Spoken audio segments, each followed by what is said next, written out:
Hey guys! So I recently completed Super Mario Bros. Wonder, and I gotta say this is a really great game. But today I wanted to start a special challenge for this game. Namely, I am going to attempt the Super Mario Bros. Wonder Nuzlocke challenge. The core concept of the challenge is pretty simple. If I ever lose a life with any given character, I can no longer use them for the rest of the Nuzlocke. But I will add some tweaks to this Nuzlocke. Each character will have a specific badge attached to them, as reference to abilities they had in other games. Each character is locked at the start, but they can be unlocked by unlocking their corresponding badge. And they will have to be played with their corresponding badge. The goal will be to finish the main game with at least one character remaining. I will showcase this Nuzlocke with several videos, namely one for each world. With that, let's begin! Our run starts with the game intro, where Mario and his friends are invited to the Flower Kingdom. They meet Prince Florian, the ruler of the kingdom, who then presents them the Wonder Flower. But then Bowser arrives and uses the Wonder Flower to turn into Castle Bowser. Why would they expose the Wonder Flower this much though? But okay. Now it is up to Mario and his friends, accompanied by Prince Florian, to stop Bowser.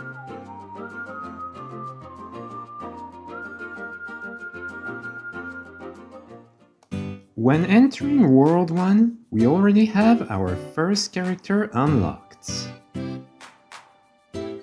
Mario is generally considered to have balanced abilities, so he will have a badge that does not have a great effect on the challenge, and the coin reward badge will be the perfect fit.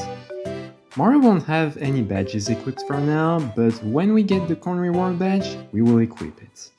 Oh, and I have to name him, so let's go with Gabe. With that, onto Onward and Upward. This is the very first level of the game, so this one was pretty easy. I got all the 10 coins as well as the Wonder Flower. I would say this Wonder effect is a good tutorial for new players, but I think it's probably one of the weakest ones. This was a really easy level overall. Now, on to Piranha Plants on Parade. This level did not pose much of a threat either. I quickly grabbed the first two 10 coins and then got to the Wonder Flower. And just for you, I'll let you hear the best part of the level.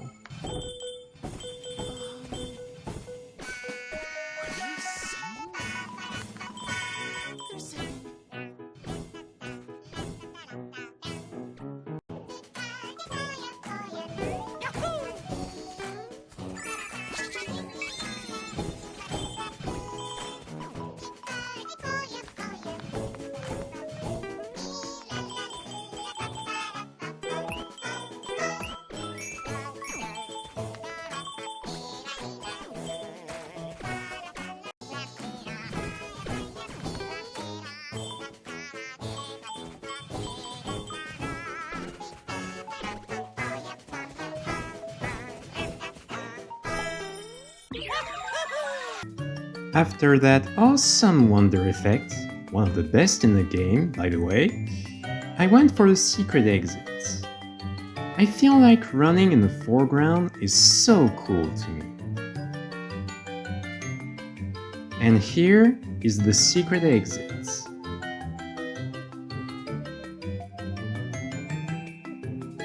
This secret exit allows me to visit Captain Toad and get 50 purple coins. Next is Scram Skedaddlers. The Skedaddlers are very fun enemies and I think they are a great inclusion. I do not find them hard to deal with though, so I breezed through the level. I collected all the 10 coins and then I went to collect the Wonder Flower.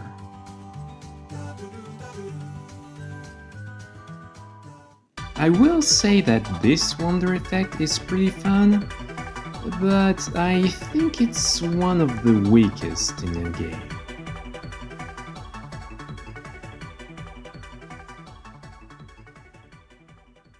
And with that, the level is complete.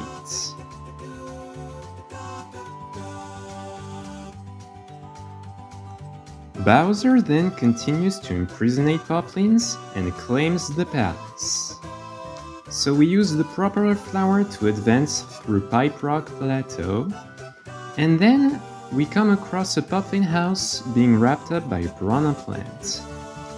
So we use the power of the Wonder Seeds to eliminate the piranha plant.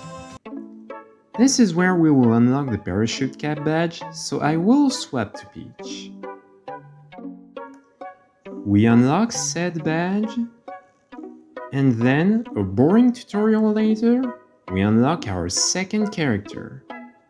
Peach is well known for her floating abilities, and this parachute cap badge references that the best. I think Peach is definitely going to be one of the most useful characters for this Nuzlocke. And I'm going to name her Edna. And now we can also get to the first shop to unlock the coin reward badge. And this means Mario is now fully unlocked as well. I then added a goal of completing all the available badge challenges, so I cleared the path to get access to the first parachute cap badge challenge.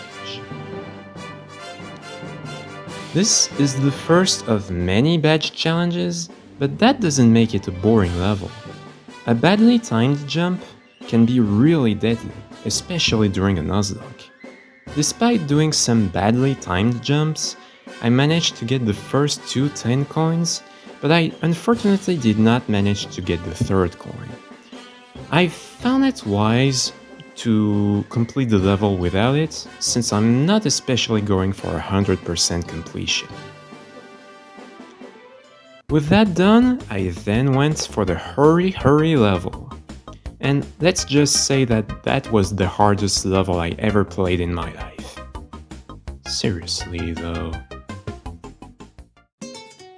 With 2 more Wonder Seeds needed to unlock the Wig the Race level, I then tried the Here Come the Hoppos level. This was a nice and fun time.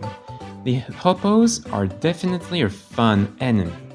They have very cool mechanics that Wonder uses quite well.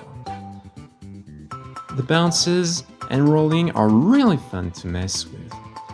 But back on topic, this was not a really challenging level, mostly a really fun one. I easily collected the 3 purple coins and then collected the Wonder Flower. This wonder effect is just okay. It can be dealt with pretty quickly. And with that, the level is complete. With 10 Wonder Seeds now in our possession, we can now unlock the Wig the Race level. I decided that if I lose a Wig the Race, I lose the character that I'm using. I originally thought this would be easier than it actually did. The level itself isn't that hard, but Wigder can quickly catch up. The race was going well so far, until this happened. I missed my jump on the rail, and my brain decided not to jump on it again. Well, this cost me the race, and I actually won the race by a millisecond. This means I can keep going with all of my characters alive. We now have access to the palace, but we need some additional Wonder Seeds to unlock it. But I still have to unlock 1 more badge, which will enable me to get the remaining seeds. I'm not revealing it now, but for now let's switch to Gabe and try the Bull Rush Express level. I was a bit scared of this level, since it's a pretty difficult level. But let's try our best. Now, this is a wonder effect that I love. It is fun and challenging at the same time. And way more challenging than I expected. I was really close to dying and losing Gabe on this level, but will I be able to survive? And I actually did survive. That was a really close one. But now I can use my elephant fruit to get access to the secret exit. And that means another level complete. Next up is Sproings in the Twilight Forest. I won't spend too much time on this level, as it was pretty easy. I just wish we had more levels like this. It reminds me a lot of some DK Country levels. The Wonder effect is interesting. I wonder how the characters really look like, though. Oh my god, bro. Oh, hell no, man. What the f, man? Okay, now let's forget that and finish the level. Up next is Cosmic Hoppos. The return of the Hoppos, which I really appreciated. I will not spend too much time on this level either, as it was not really challenging. I managed to get all the 3 coins though, and then I got the Wonder Flower. This summons a powerful Hoppo that launches you into space. This was a really cool Wonder effect in my eyes, and I also really loved this giant Hoppo. It looks so cool. But let's grab the Wonder Seed and finish the level.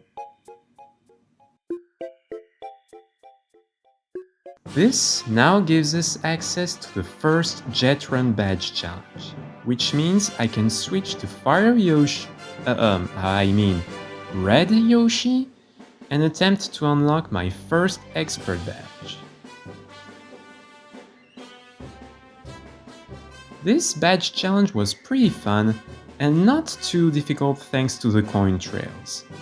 I tried not to use too many flutter jumps though, so that it wouldn't be too easy. But I managed to finish the level, which means we just unlocked our 3rd character. Red Yoshi is the appearance Yoshi takes when eating a fire fruit in Super Mario Galaxy 2, making him run at blazing speeds without being able to stop. The Jet Run badge is the perfect badge for Red Yoshi to reference this ability. Plus, using an expert badge will make him not so easy to use. And I think you probably know how I am going to name him. Fire Yoshi. With 18 seeds now in our possession, we now have access to the palace. So let's switch back to Gabe and enter the Pipe Rock Plateau Palace. I do not remember this palace to be challenging, but I should not let my guard down. The start of the level went pretty smooth for me, even though the Hammer Bros were threatening. Let's quickly grab the Wonder Flower. I honestly feel this Wonder effect is a bit disappointing. I don't think it really brings much to the level, although I really like the music. Let's collect the Wonder Seed.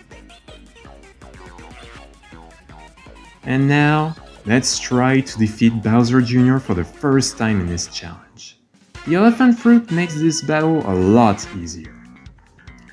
But now, Bowser Jr. uses Wonder Power to get extra powerful.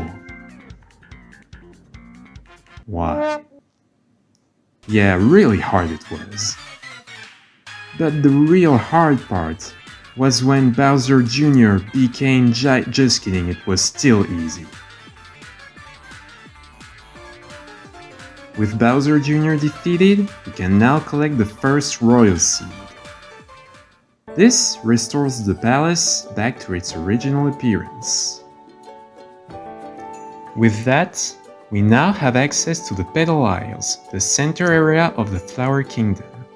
This is where Bowser prepares his evil wonder, and he is protected by 6 Cloud Piranhas.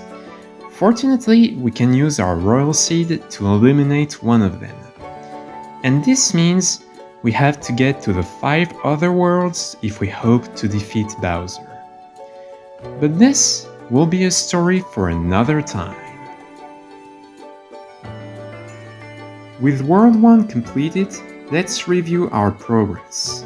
We unlocked 3 characters in World 1, and we didn't lose any of them. Even though Bull Rush Express was worrisome, World 1 was pretty easy actually, which was to be expected. But will that be the same for World 2? We'll see in another episode.